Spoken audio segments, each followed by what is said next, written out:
చెరగని ముద్ర వేసిన police housing corporation chairman పెద్దలు గురునాథ్ రెడ్డి గారు, అదేవిధంగా విష్ణువర్ధన్ రెడ్డి గారు, అదేవిధంగా చీఫ్ సెక్రటరీ శాంతకుమారి గారు, అదేవిధంగా హౌసింగ్ శాఖకు సంబంధించిన అధికారులు, వివిధ శాఖలకు సంబంధించిన ఉన్నతాధికారులు, కొడంగల్ శాసనసభ నియోజకవర్గ స్థాయి, అదేవిధంగా జిల్లా స్థాయి అధికారులు, అదేవిధంగా పార్టీ నాయకులు, వివిధ హోదాలలో ఉన్న నియోజకవర్గ ప్రజలందరూ, ముఖ్యంగా ఈనాడు చంద్రవంచ గ్రామ ప్రజలందరూ నిన్న సాయంత్రం 4-5 గంటలకి కార్యక్రమం ఉందని మీకు తెలియజేస్తే ఈరోజు మధ్యాహ్నం వరకే ఇంత పెద్ద ఎత్తున ఏర్పాట్లు చేసి ఈరోజు రాష్ట్రం మొత్తానికి చంద్రవంచ గ్రామం కొడంగల్ శాసనసభ నియోజకవర్గం నుంచి ఈ అద్భుతమైన 4 సంక్షేమ కార్యక్రమాలను ప్రారంభించినందుకు ఈ కార్యక్రమానికి విచ్చేసిన ప్రతి ఒక్కరికి మనస్ఫూర్తిగా ధన్యవాదాలు తెలియజేస్తున్న మిత్రులారా, మీకందరికీ తెలుసు స్వతంత్రం వచ్చినాటి నుంచి 2023 వరకు మన కొడంగల్ శాసనసభ నియోజకవర్గానికి ఎవరు అధికారంలో ఉన్నా, ఎవరు ఏ హోదాలో ఉన్నా మన నియోజకవర్గానికి జరగాల్సినంత న్యాయం జరగలేదు. అందుకే 2023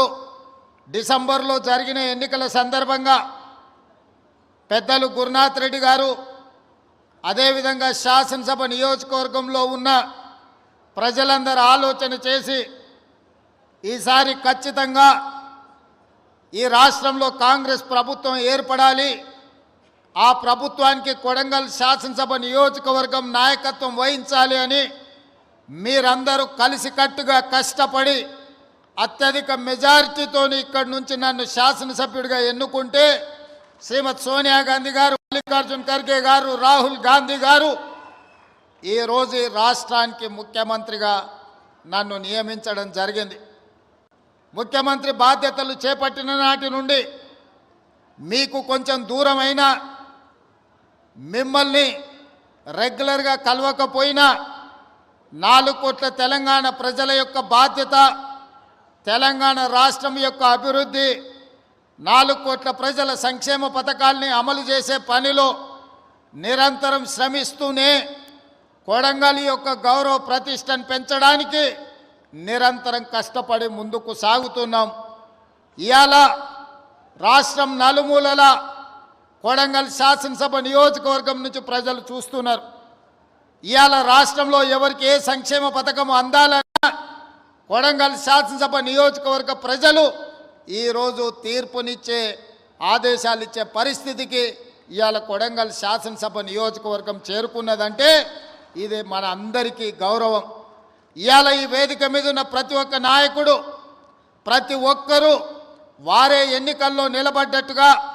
వాళ్ళే ఈ శాసనసభ నియోజకవర్గానికి ఎమ్మెల్యేలు అయినట్టుగా, వాళ్ళే ఈ తెలంగాణ రాష్ట్రానికి ముఖ్యమంత్రులు అయ్యి ఈ రాష్ట్రాన్ని పాలిస్తే ఎంత పట్టుదలతో పనిచేస్తారో ఇవాళ ఇక్కడికి వచ్చిన ప్రతి కార్యకర్త అంతే కష్టపడి కృషి చేసి ఇవాళ ఎన్నికల్లో గెలిపించి ఈరోజు తెలంగాణ రాష్ట్రంలో సంక్షేమ పథకాలను అమలు చేస్తున్నాం. మీకందరికీ తెలుసు,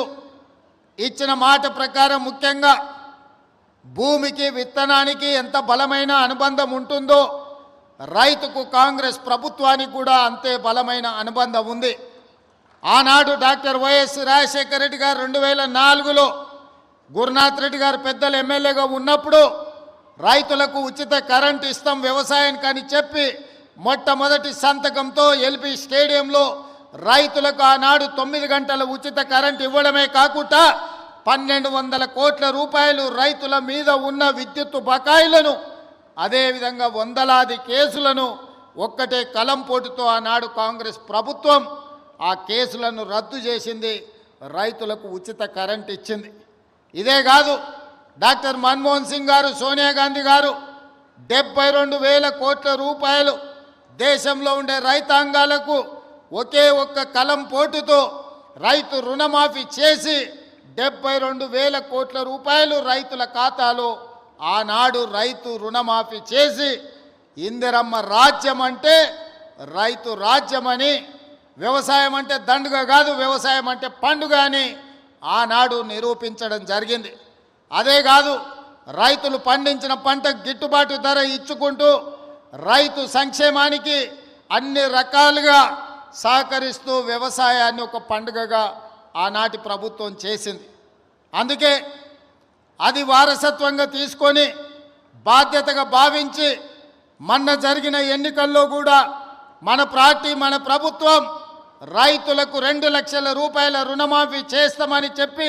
15 ఆగస్టు నాడు ఏ విధంగా అయితే దేశానికి స్వాతంత్రం వచ్చిందో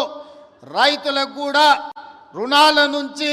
విముక్తి కలిగించి స్వేచ్ఛను ప్రసాదించి